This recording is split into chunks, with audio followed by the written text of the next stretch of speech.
Hello friends, my name's Emile and welcome back to some more Forza Top Gear laps. Now today we are doing the community choice episode. So if you caught a video on Friday, I believe, I asked you guys to give me suggestions on what you'd like to see go around the Top Gear test track. We got 7 suggestions and all 7 of them will be going around the track today. We start with the Pagani Huurrruhh. 700 horsepower, 3,153 pounds of weight. Now, back in season 2, this actually got its own episode back when I did the single car episodes. And the Huurrruhh was a very, very quick car. However, I didn't particularly like the way it drove, and in Forza 6, well, it's much of the same. This car has a very, very strange handling characteristic in the fact that it really, really likes to drift.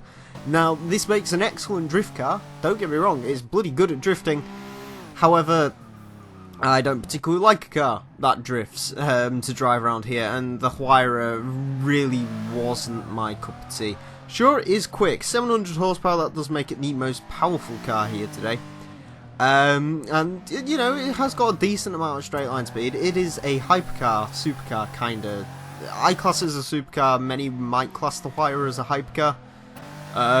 But yeah, you know, it certainly has got some straight line speed on it, but the handling just really let it down for me. I wasn't a particular fan of it. On the plus side though, there wasn't really much in the way of understeer because it was too busy oversteering, so I guess that's a silver lining of sorts. Anyway, next up we have the Ferrari 458 Speciale, 597 horsepower, 3,075 pounds of weight. Now the 458 Speciale, I had high hopes for this car. Back in Forza Horizon 2, this was a very, very nice to drive supercar. One of the best, sort of, you know, on the level of the Ferrari 360 Challenge Stradale, which is a very, very good handling car.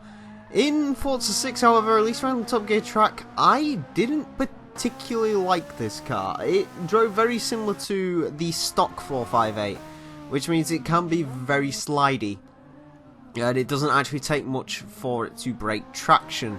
Now, admittedly, it's nowhere near as bad as the Huurrruhh was for this, and the gearbox on this was actually very good as well. That's, you know, I've got praise for it, and that is the fact that the gearbox is very, very good on this car, very close ratios, and so on and so forth. It wasn't a terrible car to drive, certainly. I've driven much worse supercars around here, but it just wasn't as good as I remember it being in Horizon 2, unfortunately. You can see through there it's getting a lot of smoke coming off of the wheels, and that's just the way this car handles. It can be a little bit drifty, and it gets very drifty across the line. Next we have the Ferrari F40, sorry, 478 horsepower, 2,980 pounds of weight. The Ferrari F40, of course, is one of the landmark supercars. This was the first production car to ever hit 200 miles an hour. And the F40, historically, at least around the Top Gear track, has been very, very quick. The Ferrari F40, I believe, back in Season 2 was one of the fastest cars around the track. You know, it put to shame supercars that were many, many years younger than it. And the F40, at least driving it around here, seemed like it was going to do much of the same thing. The F40 and the F50 actually are both fantastic handling cars. The F50 probably edges it out in handling, however the F40 seems to have a bit more in the way of straight line speed. I'm assuming that sort of aerodynamics and so on of the F40 are slightly better than they are on the F50. But yeah, the F40 certainly felt very, very quick. A nice car to drive actually, this one. I do recommend the F40 and the F50 to basically anyone, just because they're really, really nice to drive cars, and they can be very good race cars if you tune them properly. That being said, yeah, the F40 was pretty damn good. Next up we have the Audi RS4 Avant, 2001, 375 horsepower, 3,571 pounds of weight. I've actually kind of wanted to put this car around the Top Gear track for quite a while, because I find it actually a very interesting car. It's probably one of my favourite Audis, to be honest with you, this model of Audi S4/A4. And, well, to drive, it was typical Audi, really. There was understeer, as you can see through there. There's quite a bit coming through the second corner there. But, other than that, it had very, very decent grip. Straight line speed was relatively decent for a B-class car, and that's what this is. I believe it's right at the bottom of B-class. So we're not expecting it to be fantastically quick. But it certainly was pretty decent, pretty average. As far as the straight line speed is concerned, the grip was good. There was a lot of grip in this car. I can't imagine you can get this thing sideways unless you like rear drive swap it or something. It was very, very well controlled. The only issue was really that understeer. However, that's just what you have to expect from these four-wheel drive cars. That really is the trade-off, you know. You take understeer over oversteer, and I personally prefer understeer over oversteer, at least when I'm driving a race car. So that's why I prefer four-wheel drive, I guess. The Audi does go a bit wide there. Next up, a house has apparently invaded our track. This is a Hummer H1 Alpha. It really does look like a house in red as well, doesn't it? 300 horsepower, 8,141... Oh, 8,114 pounds. There we go, I can finally get it out. It doesn't really matter because this lap's going to take forever.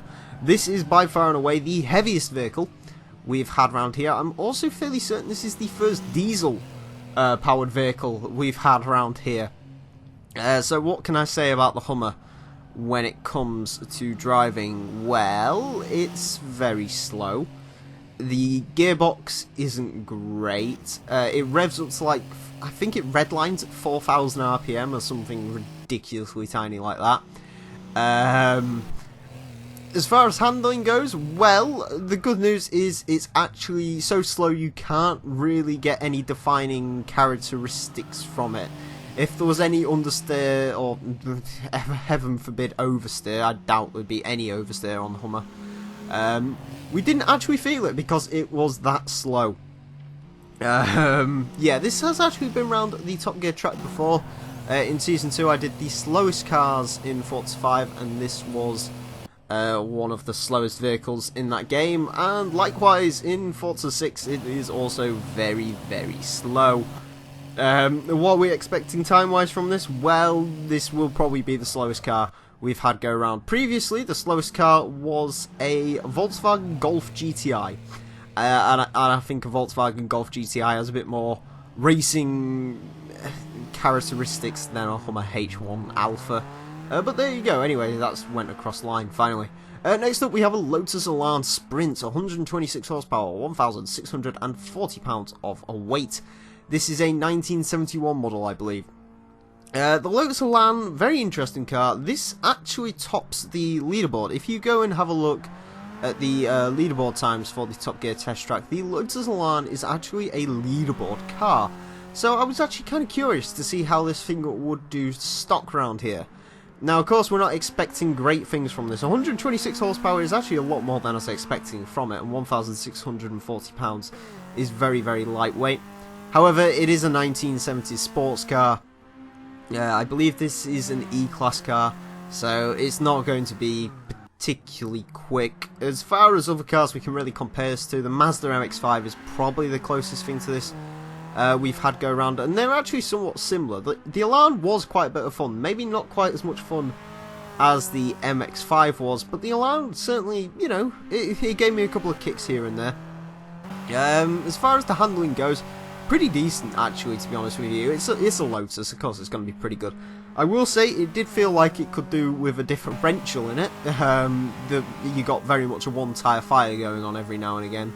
But other than that, the Elan was pretty decent. A lot better to drive than I was expecting it to be perfectly honest with you.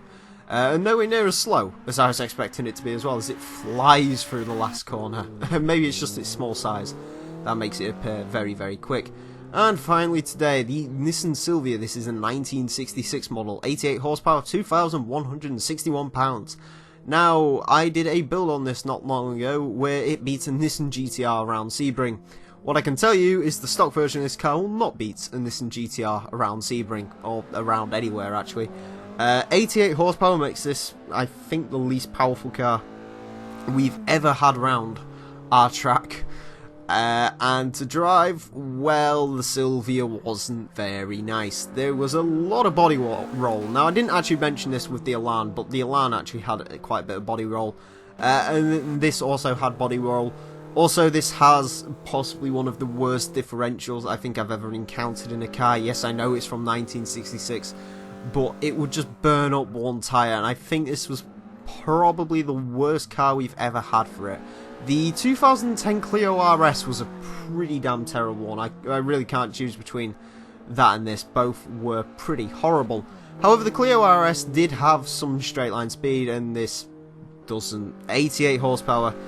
It's not a lot. Even if we're talking about like normal day-to-day cars, it really isn't a lot of power. And yeah, the Silvia really could have done with some more power. If this thing had 20 more horsepower, I'm sure it could be a bit of a hoot to drive. But to be honest with you, the Silvia was just a bit slow and boring, and you know, I've never been a fan of Silvias personally, and this one certainly doesn't look particularly interesting either, but there you go.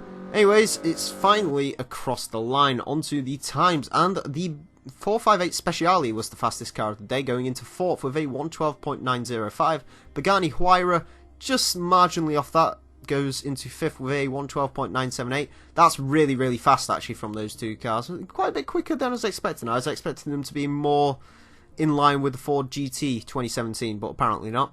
Moving down the board, the Ferrari F40 goes into 18th with a 115.709. That is a very good time. That makes this the the third fastest Ferrari now we've ever had around the track. It beats an F12 Berlinetta, an F50 458 Italia. That was quick. Moving on, the Audi RS4 Avant goes into 66 with a 124.378, about where you'd expect it to be. A bit quicker than a Volvo S60 Polestar, a bit slower than an R32 Skyline, and a bit quicker than a BMW M5, so fairly standard as you'd expect. And finally, down on the board, the Elan goes into 107th with a 135.427. The Nissan Silvia goes into 111th with a 133.797, which would be the slowest car ever, but the Hummer went round and did a 146.395, which makes it officially the slowest car we have ever had around the Top Gear test track, unsurprisingly, of course. Anyway, friends, that is going to be it for today's episode. I hope you have enjoyed. Next week, I'm not quite sure what we're going to be doing, to be perfectly honest with you, so feel free to leave themes and suggestions and so on down below in the comment section. But overall, community choice was a pretty good success. I thought it would either be all hypercars or all very slow Hummer-like vehicles, but we actually got a decent selection. So I want to thank you all very much for that, and thank you to all the people who participated in the community choice episode. Anyway, that is going to be it from me today, friends. Thank you all very much for watching. My name's been The Real Emile. Until next time, farewell.